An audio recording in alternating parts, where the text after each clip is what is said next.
प्रस्तुत कार्यक्रम के लिए नाट्य रूपांतरण और प्रासंगिक दृश्यों का सहारा लिया गया है।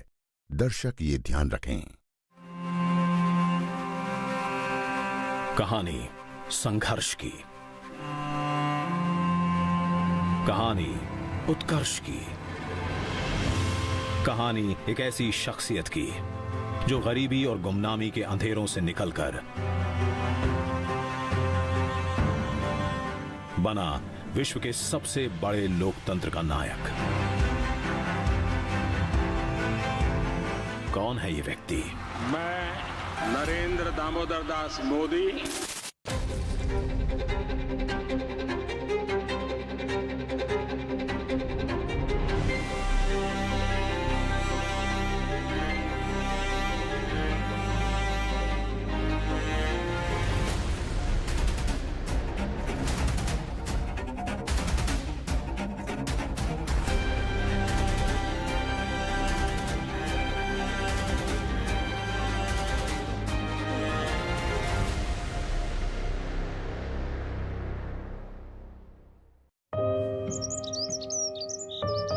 गुजरात राज्य का मेहसाणा जिला, उसका एक छोटा सा नगर वडनगर, जो इतिहास में कभी आनर्थपुर, कभी आनंदपुर तो कभी स्कंदपुर के नाम से जाना जाता था। वडनगर ऐतिहासिक व्यापार केंद्र भी रह चुका है। यहां विदेशी व्यापारी और विद्वान अक्सर आते रहते थे। 7वीं सदी में सम्राट हर्षवर्धन के समय चीनी बौद्ध भिक्षु हुएनसांग भी यहां आए थे। एक जमाने में जैनों की पवित्र शत्रुंजय पालिताना यात्रा भी वडनगर से ही शुरू होती थी। विभिन्न विचारधाराओं का जहां गूंजता था स्वर, ऐसे वडनगर में था नन्हे नरेंद्र का घर।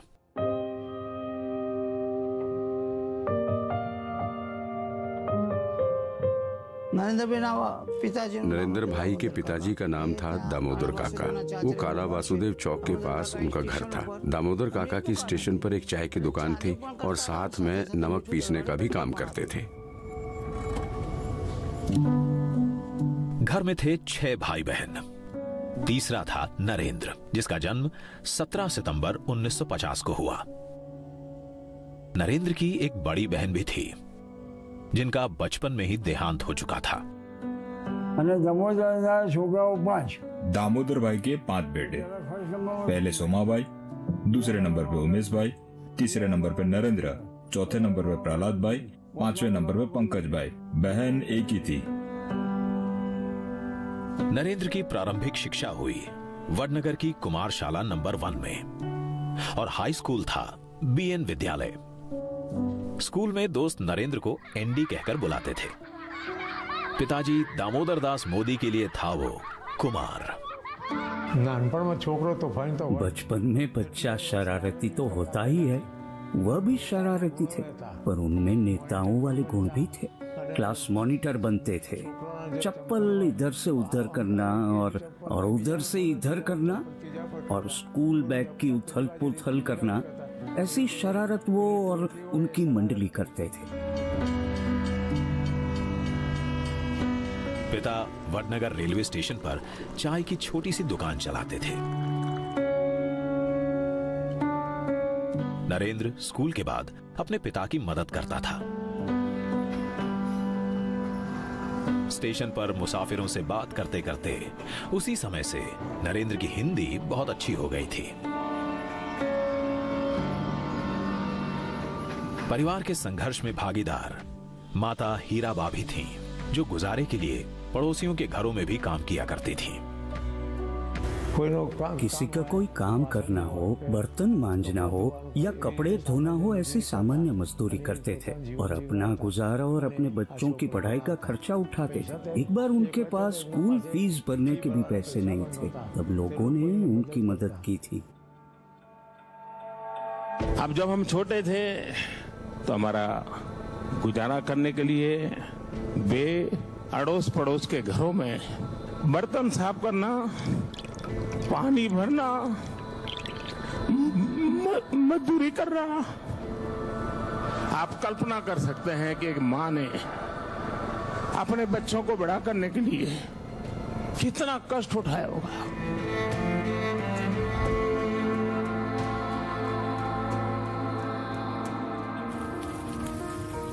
इस साधारण परिवार में आमतौर पर बाजरे की रोटी और कढ़ी बनती थी, पर बच्चे अक्सर मेहमानों का इंतजार करते थे, क्योंकि तब घर में बनती थी गेहूं की रोटी और सब्जी।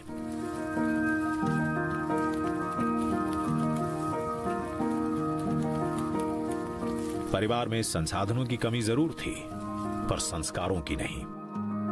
माता हीराबा पढ़ी लिखी नहीं थी।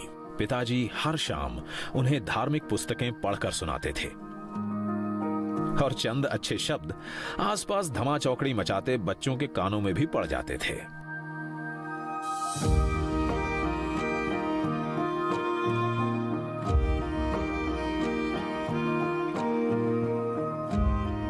कपड़ों के मामले में नरेंद्र को हमेशा साफ सुथरा रहना पसंद था। लोटा इस्त्री से कपड़ों को प्रेस किया तो कभी चौक से अपने जूतों को चमका दिया।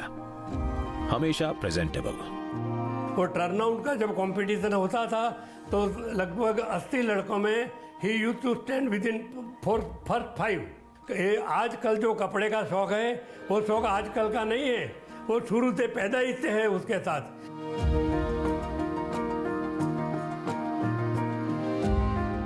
जब भी वडनगर में कोई भी बीमार हीराबा के पास आता था तो वो उनकी निस्वार्थ सेवा करती थी, देसी नुस्खों के साथ।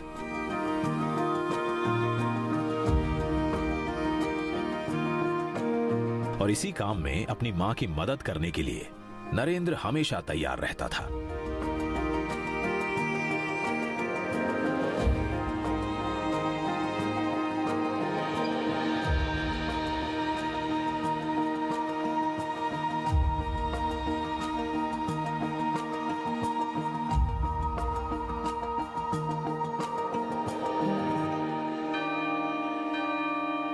वडनगर के मोदी ओड में जहां नरेंद्र का घर था, वहीं नजदीक था काला वसुदेव का चौक।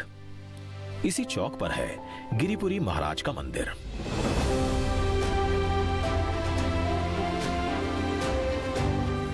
आरती के समय यहां भागकर नरेंद्र सबसे पहले पहुंचता था, ढोल बजाने।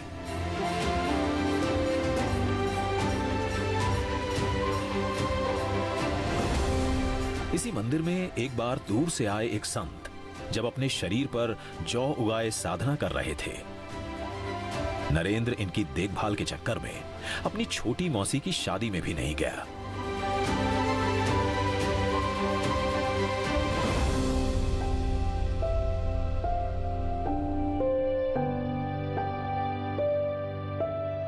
आठ साल के नरेंद्र के जीवन में एक बड़ा मोड़ तब आया जब वो अपने हिंदी के शिक्षक चंद्रकांत दवे से प्रभावित होकर राष्ट्रीय स्वयंसेवक संघ की शाखा में जाने लगा। एक दिन वडनगर की इसी शाखा में वकील साहब के नाम से मशहूर संघ के प्रांत प्रचारक लक्ष्मण राव इनामदार स्वयंसेवकों को संबोधित करने आए। उस वक्त हम साथ में ही थे और वकील साहब ने तब जो कहा था वो सुनकर नरेंद्र उनसे काफी प्रभावित हुए और उसके बाद वो वकील साहब को मिलने गए और उन्हें मिलने के बाद उनके जीवन में परिवर्तन आया।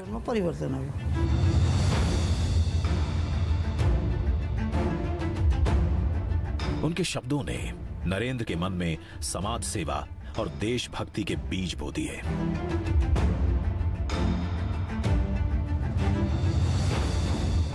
चाहे महागुजरात आंदोलन के लिए लोगों को जुटाने का अभियान हो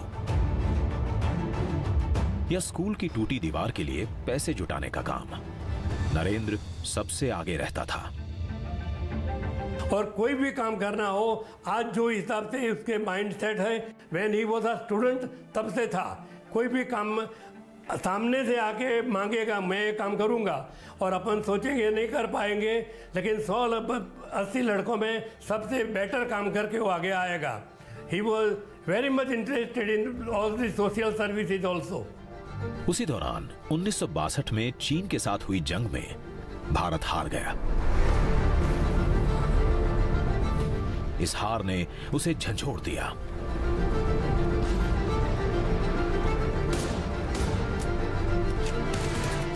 नरेंद्र देश सेवा के लिए अब और उत्सुक हो गया।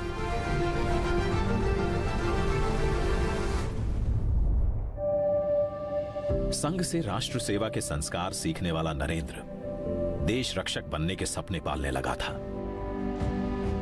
और इसीलिए वो सैनिक स्कूल जाना चाहता था। पैसे थे नहीं, पिता ने मना कर दिया।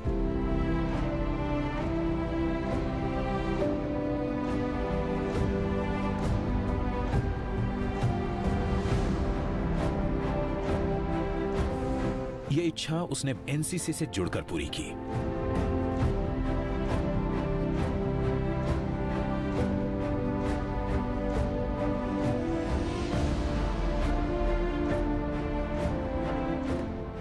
एक ग्रुप फोटो में स्कूल के प्रिंसिपल राजबिहारी मनिया रहे और नरेंद्र मोदी बैठा है। जूनियर एनसीसी में पहली बार नरेंद्र मोदी ज्वाइन करने को आए तो उसका कद काफ़ी छोटा था, तो मैंने सोचा कि इसका फिजिकल टेस्ट लेके उसको खुद को महसूस करवाऊं कि you are not fit for NCC.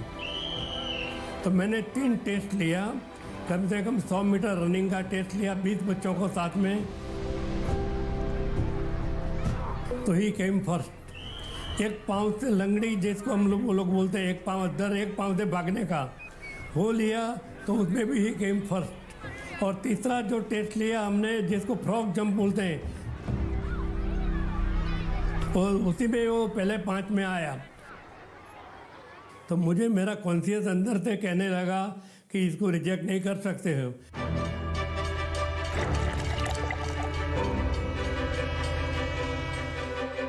उन्नीस 1965 में जब पाकिस्तान ने गुजरात की कच्छ सरहद पर हमला किया, तब स्टेशन पर नरेंद्र ने फौजियों को और करीब से देखा। सरहद के रखवालों के प्रति उसकी श्रद्धा और बढ़ी। उस समय पूरे देश के अंदर देशभक्ति का माहौल छाया हुआ था। नरेंद्र भाई वड़नगर से महसाणा जाते थे। सैनिक हमारे जो थे जवान, उनको चाय पिलाना, छोटी मोटी उनकी सेवा करना, उसके लिए वो जाते थे।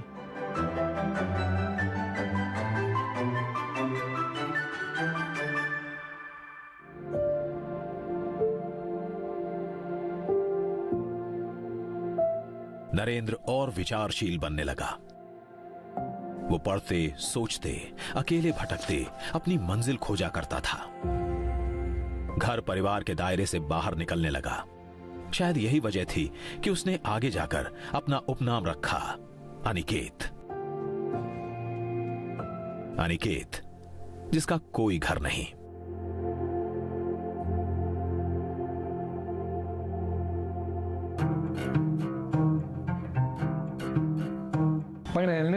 उसे घर में रुकना नहीं था। उसे अपना जीवन सेवा में और देश को समर्पित करना था। घर छोड़कर उसे आश्रम, संत और ऋषि मुनियों से जीवन का वो जवाब चाहिए था जो उसे संतोष दे।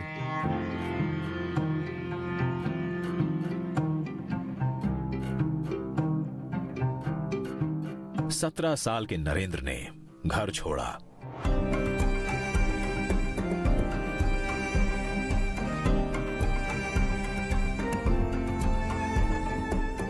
संयोग ही था कि वो उस शहर की तरफ गया जहां उसके अपने नायक विवेकानंद कभी रहा करते थे और जिनके बचपन के नाम नरेंद्रनाथ दत्त पर ही उसका नाम नरेंद्र रखा गया था।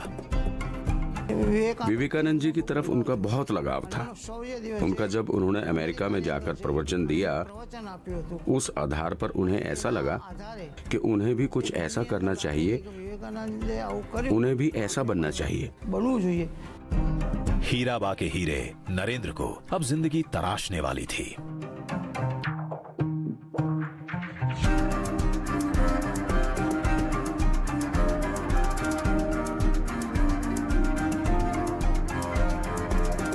वो स्वामी विवेकानंद की दीक्षा भूमि बेलूर मठ जा पहुंचा, लेकिन उसको दीक्षा नहीं दी गई। उनको रामकृष्ण मिशन का सन्यासी बनना था, मगर रामकृष्ण मिशन का एक नियम था कि व्यक्ति ग्रेजुएट होना चाहिए और नरेंद्र भाई ग्रेजुएट नहीं थे, इसलिए वो वहां सन्यासी नहीं बने। वहाँ के लोगों ने उन्हें और ज्यादा पढ़ने को कहा और लोगों ने कहा कि तुम अभी जवान हो, तुम अभी भी अपने परिवार के साथ कुछ समय बिता सकते हो और फिर आ सकते हो, क्योंकि कम उम्र में इतना कठोर निर्णय लेना और फिर पछताना आपके लिए अच्छा नहीं। अब अनिकेत नरेंद्र भारत भ्रमण पर निकल पड़ा। कोलकाता से पूर्वोत्तर भारत, वहां से अल्मोड़ा, फिर केदारनाथ के पास गरुड़ चट्टी, दिल्ली, राजस्थान और राजकोट से घूमते हुए वो पहुंचा वापस वडनगर अपनी मां हीराबा के पास।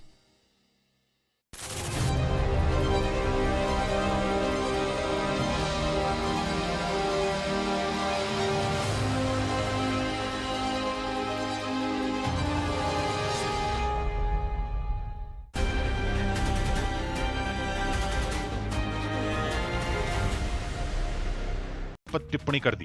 आज की जो मुसीबत है उसकी कोई शक्ल नहीं है, मगर वो हर जगह मौजूद है। कोई बात करता है, जबान खोलता है, शाम को पुलिस वाला पकड़ के ले जाते हैं। इस बयान के सामने आते ही बीजेपी ने उन पर पलटवार करने में देरी नहीं की।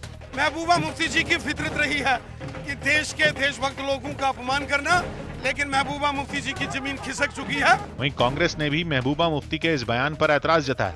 भारतीय सेना के ऊपर सवाल उठाने की मैं घोर निंदा करती हूं। उनका सर्वोच्च बलिदान है कि आज देश सुरक्षित है। खबर है कि पेट्रोल और डीजल को जीएसटी के दायरे में लाने के पक्ष में देश की एक भी राज्य सरकार नहीं है। सूत्रों के मुताबिक सभी राज्यों ने पेट्रोल और डीजल को जीएसटी के दायरे में लाने का विरोध किया। यूपी के शिक्षा मंत्री ने तो न्यूज 18 से बातचीत में ही खुलकर कहा कि मौजूदा व्यवस्था में कोई बदलाव नहीं होना चाहिए। बहुत रिलीफ मिल सकता है जनता को, ऐसा मतलब ओपिनियन है। नहीं, जनता को रिलीफ जो है, जो व्यवस्था पर प्रेजेंट है उसमें ठीक है। दूसरी तरफ महाराष्ट्र के वित्त मंत्री अजीत पवार भी इसके पक्ष में नहीं दिखे। राज्य सरकारों की सबसे बड़ी कमाई पेट्रोल और डीजल पर लगने वाले वॅट से ही होती है।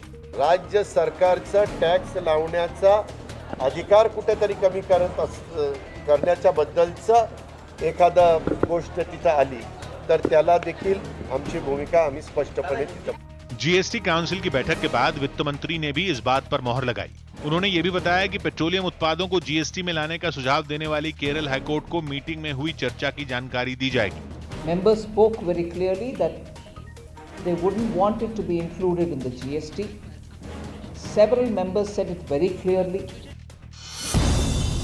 इनकम टैक्स डिपार्टमेंट ने महाराष्ट्र के पूर्व गृह मंत्री और एनसीपी नेता अनिल देशमुख के ठिकानों पर छापेमारी की।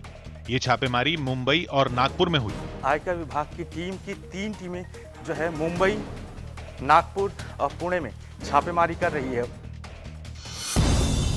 जम्मू कश्मीर के कुलगाम में कुछ आतंकियों ने एक पुलिस वाले की गोली मारकर हत्या कर दी। इसके बाद सुरक्षा बल ने इलाके में आतंकियों की तलाश में सर्च ऑपरेशन चलाया। मुंबई के घाटकोपर इलाके में रेलवे स्टेशन जैसा गणपति पंडाल बनाया गया। इसमें दिखाई गई लोकल ट्रेन की कलाकृति के अंदर गणपति की मूर्ति विराजमान की गई। रक्षा मंत्री राजनाथ सिंह ने करतारपुर साहिब के पाकिस्तान में होने पर इशारों में कांग्रेस पर निशाना साधा। उन्होंने ये बातें दिल्ली में एक किताब के विमोचन पर आयोजित कार्यक्रम में कही, जहां पेट्रोलियम मंत्री हरदीप सिंह पुरी भी मौजूद रहे। ये किताब सिख समुदाय के युवाओं पर लिखी गई है। करतार साहबपुर तो 4-5 किलोमीटर की दूरी पर, वह भी भारत के अंदर ही होता। थोड़ी सी सावधानी यदि बरती होती। उत्तराखंड में मंगलवार से 1ली से 5वीं क्लास तक के छात्रों के लिए स्कूल खुल जाएंगे। हालांकि इस दौरान सभी को सख्ती से कोरोना नियमों का पालन करने की हिदायत दी गई।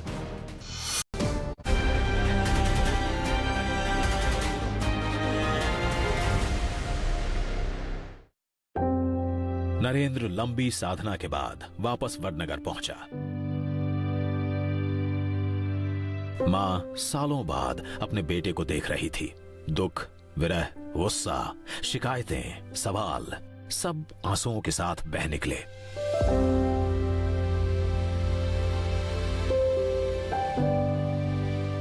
और नरेंद्र के झोले में हीराबा को मिली अपनी ही एक पुरानी तस्वीर। पर माँ की चिंता तो माँ की होती है। वो तो किसी को कुछ कह नहीं सकती, पर अंदर ही अंदर दुखी होती थी। और नरेंद्र भाई जो निकले थे वो खुद की तलाश में निकले थे, कुछ हासिल करने के लिए निकले थे, एक शक्ति पाने के लिए निकले थे। भावनाएं अगले पड़ाव तक पहुंचे। उससे पहले ही अनिकेत दोबारा घर से निकल पड़ा और जा पहुंचा अहमदाबाद, जहां नरेंद्र अनिकेत कुछ दिन अपने मामा की कैंटीन पर रहा। नरेंद्र भाई ने शुरुआत से ही अपना घर परिवार सब कुछ छोड़कर प्रचारक बने और अहमदाबाद में संघ का कार्यालय है यहाँ, डॉक्टर हेडगेवार भवन, और उनको लगा कि मेरे लिए ये सबसे ज्यादा अनुकूल काम है। और वहीं अहमदाबाद में नरेंद्र की मुलाकात वकील साहब से फिर से हुई। वकील साहब ने युवा नरेंद्र की गुजरात के संघ मुख्यालय हेडगेवार भवन में रहने की व्यवस्था कर दी। नरेंद्र भाई का पूरा व्यक्तित्व गढ़ने में अगर किसी एक संघ प्रचारक का अगर योगदान है तो वकील साहब का है। मणिनगर के इस भवन में नरेंद्र का दिन सुबह 5 बजे शुरू होकर आधी रात को खत्म होता था। अतिथियों को जगाना, चाय नाश्ता परोसना, कार्यालय की सफाई करना, यह सब नरेंद्र के जिम्मे था। अनिकेत नरेंद्र को अब ठिकाना मिल चुका था। नरेंद्र ने पढ़ाई करना छोड़ दिया था। तब वकील साहब ने उससे कहा कि नरेंद्र, तुझे पढ़ाई तो करनी ही पड़ेगी। ये मेरा सौभाग्य रहा, जीवन का बहुत कालखंड उनके साथ बिताने का मुझे अवसर मिला। जवानी के अनेक वर्ष उन्हीं के मार्गदर्शन में काम करता रहा और इसलिए मेरे लिए वकील साहब का जीवन एक नित्य प्रेरणा का स्रोत रहा।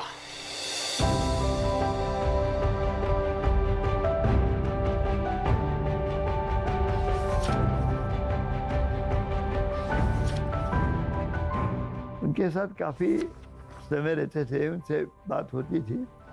उनके जीवन के ऊपर उन्होंने एक किताब भी लिखी है, चितुबंद करके, उसमें काफ़ी उसका जिक्र उसके बारे में ज़्यादा तौर से किया हुआ है।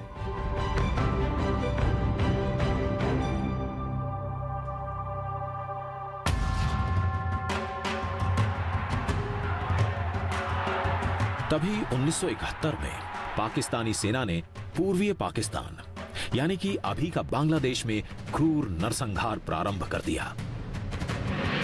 If you want to save that and give equal right as a Pakistani, then you have to give Bengal their right to live. Indira सरकार के जल्द कदम न उठाने पर दिल्ली में सैकड़ों युवाओं ने पाकिस्तानी दूतावास को घेर लिया। इनमें से एक था 21 वर्षीय नरेंद्र।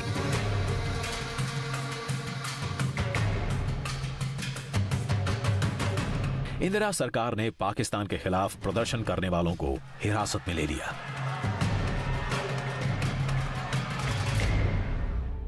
तब नरेंद्र को भी तिहाड़ जेल जाना पड़ा। बांग्लादेश की आजादी के लिए संघर्ष में, उस संघर्ष में शामिल होना मेरे जीवन के भी पहले आंदोलनों में से एक था। मेरी उम्र 20-22 साल रही होगी जब मैंने और मेरे कई साथियों ने बांग्लादेश के लोगों की आजादी के लिए सत्याग्रह किया था। बांग्लादेश की आजादी के समर्थन में तब मैंने गिरफ्तारी भी दी थी और जेल जाने का अवसर भी आया था। आखिरकार भारतीय सेना की मदद से पूर्वी पाकिस्तान बना स्वतंत्र Bangladesh. 16th of December 1971, Lieutenant General A.A.K. Niazi signed the instrument of surrender and placed himself and his troops under the command of Lieutenant General J.S. Arora.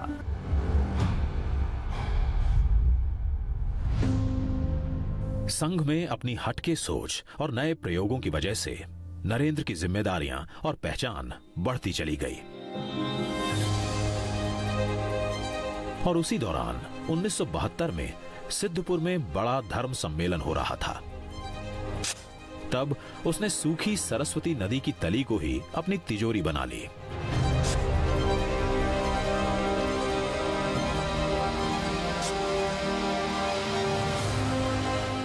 जब पैसे की जरूरत पड़ी तो बालू में से पैसे की थैली निकाली और वकील साहब दंग रह गए।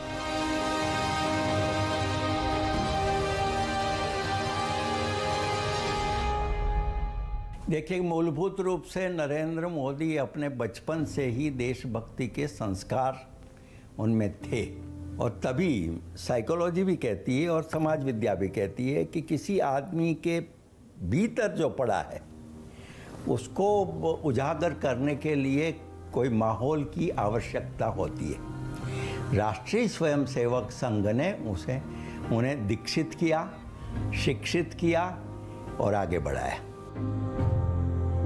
वडनगर का नरेंद्र अब गुजरात ही नहीं, गुजरात के बाहर भी पहचाना जाने लगा।